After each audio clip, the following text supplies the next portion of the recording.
Hey, welcome back to All Things Baseball Podcast. This is episode 8, the greatest baseball teams of all time. We're your hosts, John and Johnny. Cue the intro music.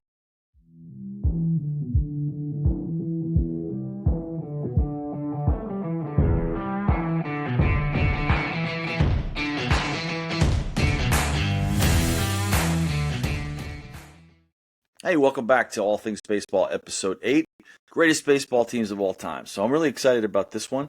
First, I think we should talk about kind of the format of what we're going to be talking about for the greatest teams of all time, kind of the criterion. Obviously, these teams are never going to be able to play each other across, decades. So when we talked about this, I think it was important that we really looked at teams that won World Series. Yeah, that makes sense. You can't, we try to exclude, the 1954 Indians who won 116 games. Right, but they lost the World Series. They got swept by the Giants in 1954. That great catch by Willie Mays over his shoulder. Yep. The 2001 Mariners, I think they tied the record or broke the record for the most regular season wins. Didn't even get to the World Series.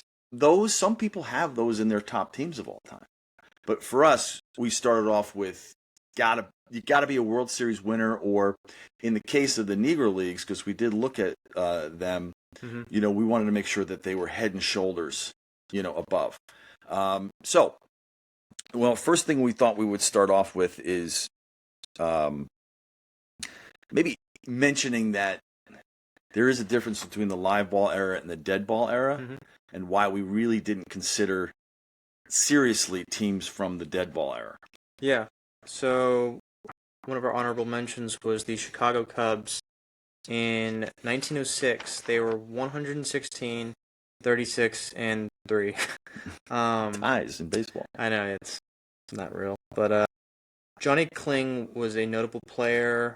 He batted 312 with 14 stolen bases, only struck out 30 times in 343 at-bats with a 777 OPS. Frank Chance batted 319, 849 OPS, with only 31 Ks and about 400 at-bats, 24 doubles, 103 runs, and 57 stolen bases. He was also a Hall of Famer. Johnny Evers batted 255 with only 24 Ks and 533 at-bats with 49 stolen bases. Also a Hall of Famer. Right. Joe Tinker, he batted 233, which is pretty low, but he's a Hall of Famer. Surprisingly, and he's not the only one on this team that did this. He walked the same amount he struck out. He walked 43 times and struck out 43 times. So how did they win so many games? It really looks like it came down to pitching. They had I think you like some of these names. Mordecai Brown. Three-Finger Brown. Three-Finger Brown. Right. He's a Hall of Fame pitcher. He had a 1.04 ERA that year. The entire year. With the entire year. With a 26-6 record. It was the season best ERA that year.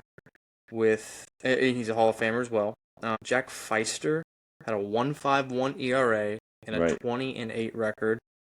Surprisingly not a Hall of Famer. Okay. Ed Rulbach had a 1.65 ERA, was 19-4. Carl Lundgren, 2.21 ERA, 17-6. All right, so I get the gist. Yeah. Okay, so I get the gist. The ERAs were super low. But this goes to what we talked about earlier, is about the dead ball era. Yeah. The pitching was the rules were skewed towards the pitching. They could throw with scuffed balls. They kept balls in play longer. A lot of complete games. They had a lot of complete games. But it's just a totally different era. The ball was spongier, so you didn't have the home runs until 1920, when that really is considered the live ball era. I'm sure you noticed it when you put your notable players. You could see the home runs were so much more impactful later on. For sure. I never included him here because guys would have 1, 4, 3 home runs. Home Run Baker was a player who played in the 1910s. That's an amazing name. Yeah, and he hit 13 to lead the league. But the ball was spongier. Yeah. And again, the pitchers, they could scuff the ball. A spitball was legal. So totally different era. And that's why they differentiated it by the dead ball era and the live ball era. So we kind of... And this Cubs team actually, I know we're kind of going back on what we said, but it's honorable mention because they didn't win the World Series in 1906. I believe the White Sox won. Right, they're rivals, yeah. But a team like this with Six looks like five, So four or five Hall of Famers. before we get into more honorable mentions, did you give more weight to teams that had more Hall of Famers on them? Like, were you like, I'm looking at teams that are dominant pitching? Did you look at, like, what did you give the weight when you were looking at your top five? Yeah, I looked at a nice balance of everything. So, like, 1 through 9 lineup. Yeah, with a strong rotation, I think having 2 to 4 Hall of Famers on the team really helps. I think the ones, Which we saw in yeah, some of these a teams. lot of these teams have at least a few. Right. I know we're talking about the best seasons of all time and the greatest teams of all time for their given season, but some of these teams would win 2, 3, 4 in like a row or in a series of years. But some of these teams would just win one, and that team had, like, in Right. some of our top fives, they would win one, but they had the best team in the league that For year sure, by like a mile. We should talk about dynasties a little bit because we're talking about the greatest baseball team of all time for a particular year. Mm-hmm. But there were dynasties. I mean, multiple teams had dynasties. So we should probably touch on that a little bit. Yeah. And then maybe pick the best team from that dynasty. Without giving away your top five, though. Outside of the top five, who was a surprise team for you where you just went, wow, I didn't know that about them, or they impressed me, or wow, I thought that maybe they weren't as good as you thought? Anybody stand out? It was the 52 Dodgers. I think they were good, and they had Jackie Robinson at the time. Right. In the 50s, they only won in 55, though. Yeah. They beat the Yankees in 7. They had, like, great numbers, like, along with Robinson and a few right, other guys. A lot of big wins. I think you looked at a lot of teams. Did you give a lot of credibility to teams that won, like, more than 105 games during the regular season and won a World Series? Definitely. Yeah. Yeah. I think getting over that 100 win mark it's notable. And when you can win the World Series, too, with it. Right. But when you look at a team, like, that all comes together, like, did they hit well? Did they pitch well? Like, what was the one thing or all things together that made them a solid group? And for sure. Yeah, for the Cubs, I mean, you could see that it's dead ball era. They didn't have the most amazing hitting numbers, but they could steal bases. I think they had like over 200-something stolen bases as a team, which is crazy. So before we get into more teams, let's talk a quick minute about dynasties. So obviously, people know that in the 20s and the 30s, the 40s, the 50s, and the 60s, the Yankees, they dominated, and they had lots of World Series. And you had in the 20s, you had Lou Gehrig and Babe Ruth. In the 30s, you had more Joe DiMaggio and players like that. A little bit of Lou Gehrig too with Joe DiMaggio. In the 40s, you started to have a new crop of players coming in the 50s, Mickey Mantle, stuff like that. But it's not just the Yankees that had dynasties. Yes. St. Louis Cardinals in the 40s during the war years. With Stan Musial, they won in 42 and 44. Yep. When the Yankees didn't win, and they dominated the National League, and they won some World Series. And Musial's a Hall of Famer. Yep. Musial's a Hall of Famer. They had some great players then. In the 70s, you had the Big Red Machine. Mm-hmm. So they were in the World Series in 1970, lost to the Orioles, which I know we'll get to.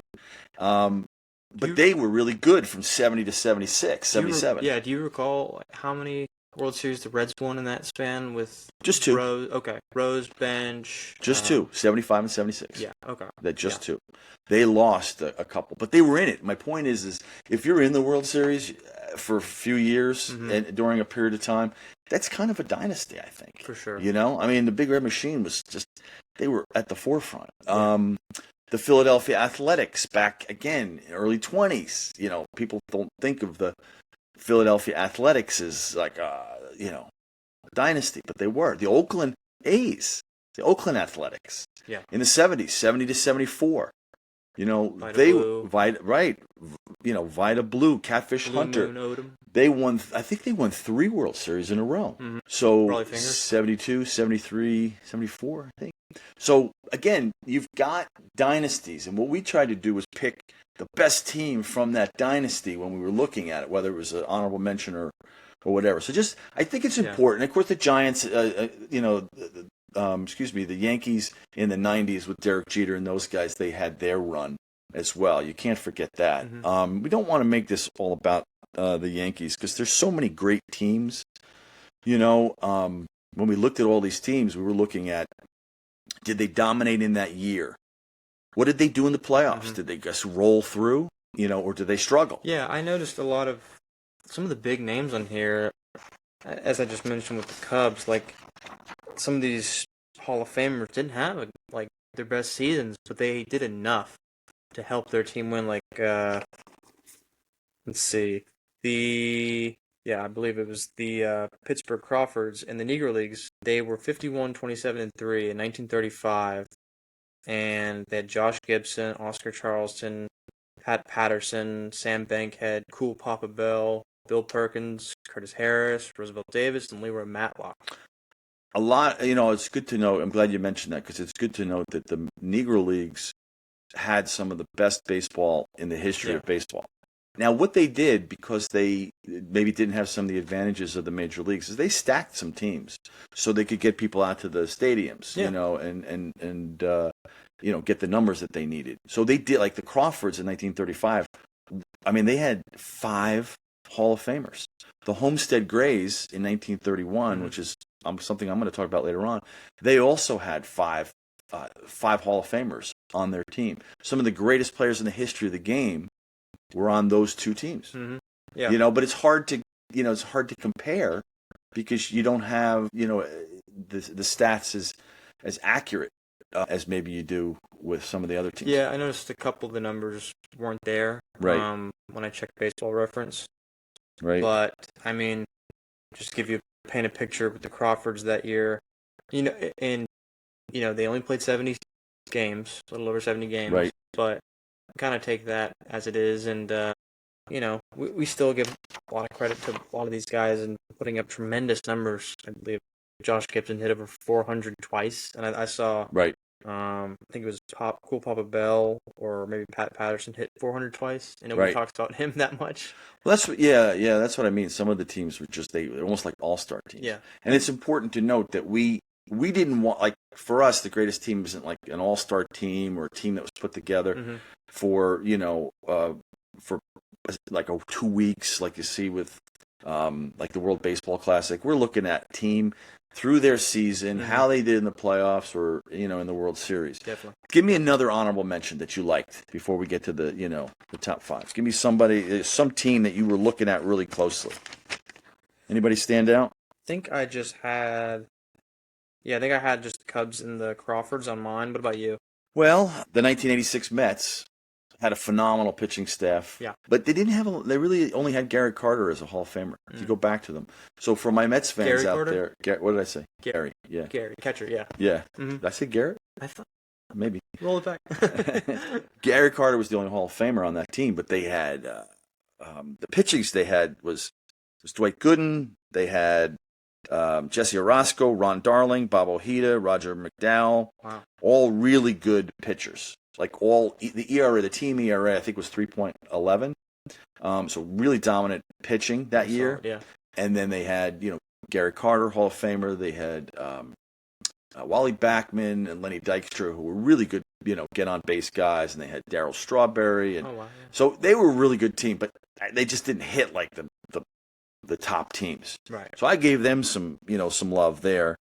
I liked the Tigers of '84, but again, not enough Hall of Famers. They had a couple. I really liked the 1995 Braves, but they only won 90-something games. Yeah. I liked them a lot personally because for me they were an honorable mention because they had Smoltz, Glavine, Maddox, McGriff, Sid Bream, Chipper. They were part of my top 5, and I mean the reason they were on my list. They were, yeah. You look at guys that, and this kind of goes back to what I just said earlier. Jones didn't have like a supreme year like he had later on in his career. He was, it looked like he was a rookie, or a year after his rookie year. So he was like a sophomore in the major leagues. Hit 265 with 23 home runs and 803 OPS, that's pretty good. Yeah, it's not like elite right as he had later in his years, but Fred McGriff shined. He hit 280, 27 home runs, 93 RBIs, and an 850 OPS. Was also an All-Star that year. Right. Javi Lopez, he was their catcher, hit 315 with an 842 OPS. Ryan Klesko hit 310 with a 1004 OPS, 23 home runs. Right. Marquise Grissom, only 258, but he stole bags. He had 29 stolen bases, was also a Gold Glover. So I think that culmination of just offense and defense with, of course, the big three, Maddox, Glavine, and Smoltz. Right. Maddox won the Cy Young that year with a 1.63 ERA. Wow. 19-2. In the modern era. Also an All-Star and a Gold Glover that year as well, which is crazy. So I had them more on the honorable mention. You had them in your top 5, which is good. But yeah, the 90 wins thing, I could totally understand. Yeah. That's, But like we said, with the Negro Leagues and like the Crawfords, playing 70-plus games for their season, you just take that, what would have the Braves done with more games? Like, would they have gotten better? Or would they have gotten worse? Now, I'll mention before we get to the top, just go through the top 5 more specifically. Yes. There were so many Yankees teams in each decade, as I mentioned, but for me, there were really only 3 that you would consider to be all-time greats. Mm-hmm. You could make arguments that the teams from the 1949 to 1953, they won 5 World Series in a row, right? Because they didn't have playoffs, really. You won the National League pennant, you won the American League pennant, right? And then you played in the World Series. So they didn't have to go through, what they do now with, the wild card and the league championship series. They didn't have to go through all that stuff. Right. But I would say this.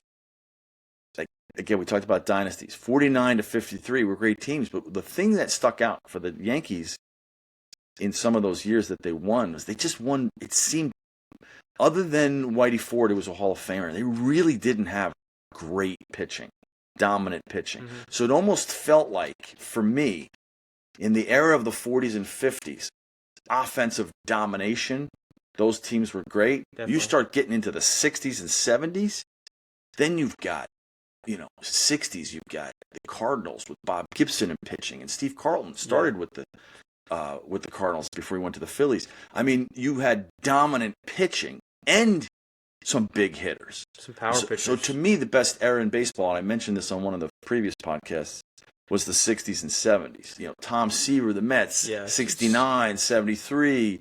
They did it purely on pitching. They had horrible lineup, my opinion. Yeah. Do you think that 69. was the introduction of the power pitcher?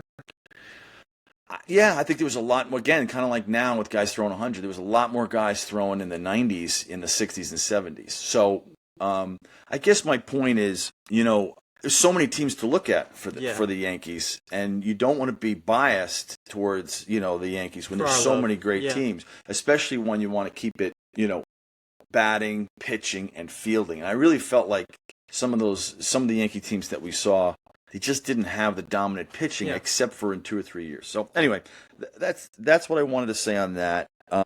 But any other teams that kind of stood out as maybe honorable mentions that you wanted to bring up? Don't have any more, but I mean, feel free to comment some of your favorite teams, that we may have missed. There's just so many good ones out there. Well, yeah, and you can, literally, before we get to the top 5 again, I keep saying that, but tell me in the last 10 years, you're 25, in the last 10 years, which team do you think you would say you would give the most consideration to be an all-time team? Ooh, yeah.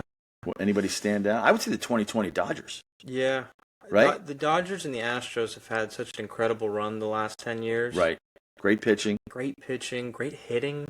Right. Give some love to the Red Sox. Yeah. They honestly keep such a great average each year. And they always, right now, they're running back into the race a little bit. They're notching forward. For sure. They always have kept a high average. So teams that you've seen. So the Red Sox have won 3 World Series since 2020. Yes. 2004. Yep. And the most recent ones, they had some dominant teams.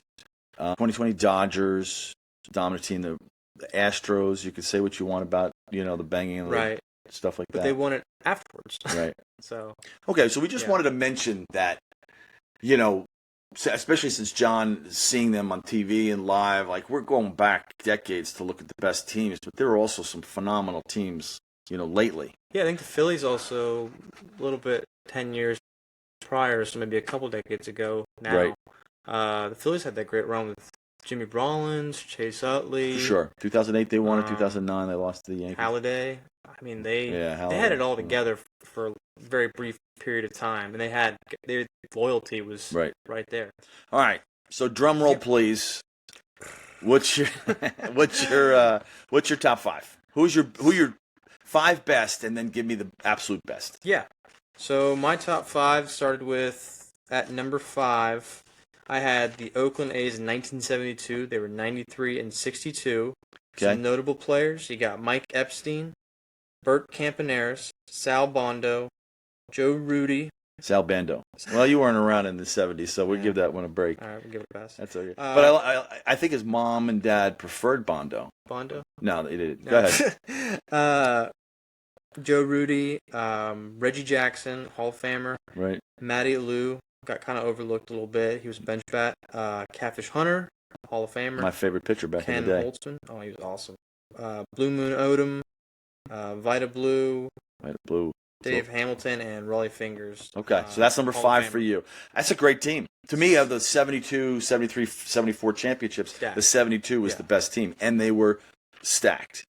Now, I would say that some of those could have been Hall of Famers if they hadn't gotten hurt. You had 2 or 3 of those guys like Vita Blue and that were on their path, and the cocaine and the, I mean, you got Campaneris, who stole 52 bags that year, was an all-star that year. Sal Bondo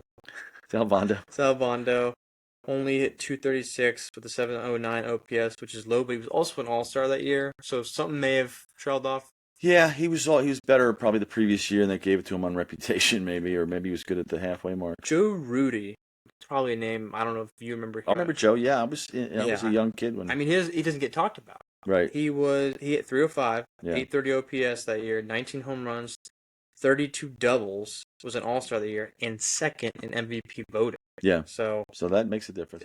All right, so that's your 5. Who's your 4? 4 for me was the 95 Atlanta Braves. Okay. I kind of talked about earlier. Right. The top 3 pitchers right there. How many Hall of Famers on that team? So you got Chipper Jones. It was his sophomore year that year. Right. Put up pretty good numbers. Hall of Famer. You got Fred McGriff just made it. Fred McGriff, right? Yeah, I have him right here. He was also an all-star that year. You got Greg Maddux. He's also an all-star and won the Hall of Fame. Or he's a Hall of Famer and won the Cy Young that year. Tom Glavine, a Hall of Famer and a Silver Slugger that year. Right. John Smoltz, Hall of Famer as well. Carried a nice ERA that year with 3.18. Right. So you like them? I did as number 4 for me. What's interesting about them, just to say, is that they didn't win over 100 games, but in a short series with that type of pitching, certainly you can see why they were an all-time great. All right, who do you have 3? Number 3 was the LA Dodgers in 1963. They were 99, 63, and 1. Okay, no tie. Some notable players that year were Jim Gilliam, Maury Willis, Tommy Davis, Willie Davis. Maury Wills. I'm going to butcher some names. Maury Willis. He was all-time great. No, Maury from the show? Maury Wills. Tommy Davis, Willie Davis, Frank Howard, Don Drysdale, Sandy Koufax, John Padres, Bob Miller. Johnny Padres, and Ron Paranowski. That one, you got me on that one. So, again, you like them, but tell me, what really stuck out? Koufax had a phenomenal year, Hall of Famer. He had a 1.88 ERA, was 25-5, 11 shutouts, an All-Star, Cy Young winner, and the MVP of that year. Okay. That's insane. It is. People who saw him said he was the best in that short period of time. And I don't know, if we were to compare that Dodgers team to a team that had dominant hitting, and they actually played the Yankees in '63, and I think they didn't sweep them. Maybe they swept them, and it was 4-1. you just see how great pitching shuts down great hitting. Yes. And I think that was an MVP year for Mickey Mantle. So that's a great example of great pitching and great defense, which they had with Maury Wills at shortstop, shutting down. Only All right, so only 2 Hall of Famers for that year. It was Drysdale and Koufax. Don Drysdale had a 2.63 ERA, 19 and 17, but was an All-Star and a Hall of Famer. all right, and so that was 2? That was 3 for me. 3. Number 2 was the 98 Yankees. They were 114-48. Okay. Notable players: Posada, Tino Martinez, Chuck Knobloch, Derek Jeter, Bernie Williams, and Paul O'Neill. You could also include Tim Raines. He was more of a bench bat, but he's a Hall of Famer. Chief staff: David Wells, David Cohn, and Mariano Rivera. So for sure, they were. Hall of Famer Well, they had also El Duque, which you may not remember him, but he came over from Cuba. Only played for a few years in the major leagues, but he was a dominant. This is when Cuba didn't really allow people to come over, but El Duque Hernandez was a dominant pitcher. So not a Hall of Famer. The numbers were, the numbers, but he really, in a short period of time, he was a great gamer. So, so Yankee fans remember him really well. I don't know if you remember that year. They had a rookie Mike Lowell. Right. Yeah, I do remember. Got a handful of bats, but pretty cool. Mike Lowell had a great career. Great career. Yeah, he was a great hitter. Won Silver Sluggers, some All-Stars. Right. All right, give us number 1. Number 1, we have the 1970 Baltimore Orioles. Wow. 108-54. Kind of they're in our division, but what a team right here. I mean, some notable players here: Boog Powell, Davey Johnson, Brooks Robinson, Don Buford, Paul Blair, Frank Robinson, Merv Rettenmund, Jim Palmer, Mike Cuellar, and Dave McNally. Mike Cuellar. Oh man, I thought I had that one. I thought I had it. It's all right. Well, that year was notable because there are 4 best pitchers all won 20 games or more. Yes, Jim Palmer was 20 and 10. Mike, you say it? Cuellar. Yeah, I was gonna butcher it anyways. That's okay. 24 and 8 from Mike. Dave McNally was 24 and 9. Well, I was 5 at the time they won the World Series, so of course I followed their names pretty closely. I'm just kidding. Okay, so they had hitting. Yes. They had obviously dominant pitching, but they may have been the best defensive team. Yes. In any era, in any year. They had Brooks Robinson at third. By the way, that 1970 World Series, he made so many great plays. It's still on all the highlight reels. Yeah, I can count them up right here. Davey Johnson, Gold Glove that year. Brooks Robinson, Gold Glove that year. Paul Blair, Gold Glove that year. I think that's it. But I mean, to have 3, right? Maybe I'm missing a 4th, but to have 3 Gold Glovers in your field, you got to be your pitchers got to be comfortable. Right, for sure. Yeah, great team. I would say that some years are a little bit of surprise when you look at some of the. I like your list for sure, and I think they're all definitely top 10. Yeah. Top 5 is a tough nut to crack, but I'm going to go with my top 5 right now. Let's see it. Okay, so I'm going to go to start off in 5. I'm going to go with the Homestead Grays, 1931, the Negro Leagues. Okay, which I know is again a little bit outside of what we talked about. They didn't win a World Series. But again, that team was absolutely stacked. I talked to Matthew over coffee the other day, who's hopefully going to be on our podcast. We talked about him. Yes. He's a local young man who knows baseball probably better than anybody I know. He interned over at the Hall of Fame in Cooperstown. Wow, okay. And when I was talking to him, he read a book on our Oscar Charleston and just said he totally recommended it. But he was really up on the Negro Leagues, and he felt like that team also was absolutely stacked. Could play against any major league team of any era. What year was this? 1931. Okay, so they didn't win a World Series. Did they ever? I probably should know that. I think they did have a Negro Leagues World Series, and I take that back. I think they won the Negro Leagues World Series. They just didn't win, obviously, Major League World Series. So, so that's the distinction. They did win their World Series. Right. Okay. So they were only 5. I would say for me, I had the 72 A's as 4. as well. Like you were in that top 5. I love the 72 A's. Absolutely love the pitching. Yeah. Vida Blue at the time was absolutely dominant. Catfish Hunter. There was a period of time before he blew out his arm when he went to the Yankees. He threw a perfect game. He was dominant. I think he won a Cy Young, right? Yeah. Oh yeah. Yeah. Oh yeah. No, he was phenomenal. So they were my 4. The 1975 Reds were my 3. Okay. Okay. Yeah. So I love the Reds. Absolutely love the Reds. Terry, my cousin Terry, huge Reds fan amongst us Yankees and New York Giants fans. Seeing all the prospects come through just lately in the past year, man, it's hard not to get on board with them. They look like they just have a lot of fun. They're one of the original teams of Major League Baseball. Yeah, that's awesome. Okay, so I had the Reds. Now, any key notable players you liked? Yeah, of course. I'm sorry. Yeah, Johnny Bench, Pete Rose, Tony Perez.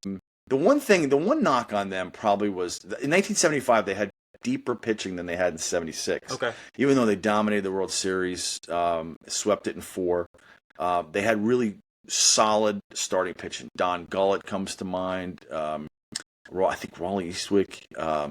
But they just did their lineup when they put George Foster in the lineup and moved Pete Rose from right field to third base. They added a stick that also hit over 20-something home runs. And Pete was pretty versatile. He could play. He started at second base. He went to left. He went to right. Then he went to third. Then he went to first.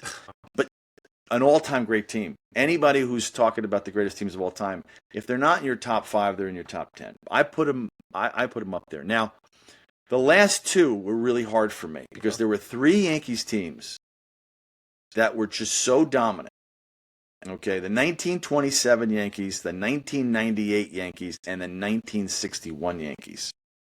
I had the 1961 Yankees, who many have as the greatest team of all time, as number 6, which a lot of people are going to be not happy with me on that. But pitching-wise, they only had Whitey Ford. If you looked at the other pitchers that they had on the staff, a lot of them had ERAs in the high 3s and 4s.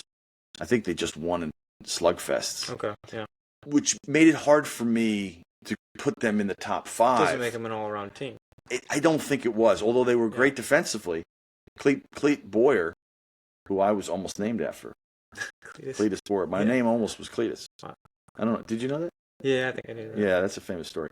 Anyway, so Cleet Boyer, phenomenal third baseman. Tony Kubek at second. Bobby Richardson, Hall of Famer. Okay. Obviously, Mickey Mantle in center. Roger Maris in right. All phenomenal fielders. Elston Howard caught. This is when he took over from Yogi. He was a phenomenal defensive catcher. But they didn't have the pitching to get into that. Now, the 27 Yankees and the 98. So the 1998 Yankees are my number 2 team of all time. I think they were number 2. Yeah, they're my number 2, yeah. They had David Wells, like you said. They had David Cohn. They had Rivera, the greatest closer of all time. So they had some phenomenal pitching, deep pitching. There's other guys that El Duque, Bernie Jeter. Yeah. Bernie Jeter, all these guys. So to me, and they won 114 games. It was a good dynasty run. 114 games. You can't argue with that. Yeah, for sure. Right? And they just dominated. They were 11-2 in the playoffs. So they just rolled through. Mm-hmm. And they played obviously some great, some great teams. But number 1 for me was the 27 Yankees. They had obviously Babe Ruth. Everybody knows Babe Ruth and Lou Gehrig, but they had a murderer's row, of players. I mean, they were just name, they were like absolutely incredible. Just so you realize this, the 27 Yankees, their slugging as a team was 460. I'm sorry, 488. Wow. So 488 as a team slugging was well above the 61 Yankees and the 98 Yankees. So people who are going to give me grief for dropping the 61 Yankees, the 27 Yankees slugged at 488 as a team, where you had probably Babe Ruth in the 600-700s and above. But they had Waite Hoyt and they had Herb Pennock. They had Hall of Fame pitchers. Right. And there was a couple other guys that when I was looking at them, all their ERAs were in the 2s or low 3s. So they just stood out as phenomenal all the way around. And then defensively, Lou Gehrig was amazing at first base. They had Earl Combs, who's a Hall of Famer in center field, who doesn't get a lot of love. So you're talking about the 27 Yankees totally dominated that year. I knew you were going to ask that. I should know that. Over 100 wins? It was like 105, 108 maybe, something like that. Okay. I should have it. But again, dominant. And most people do have the 27 Yankees in their top three. But when you really dug in, they were absolutely dominant that year. You could make a case, for them if they played any team at any time from any era. I mean, they just had everything.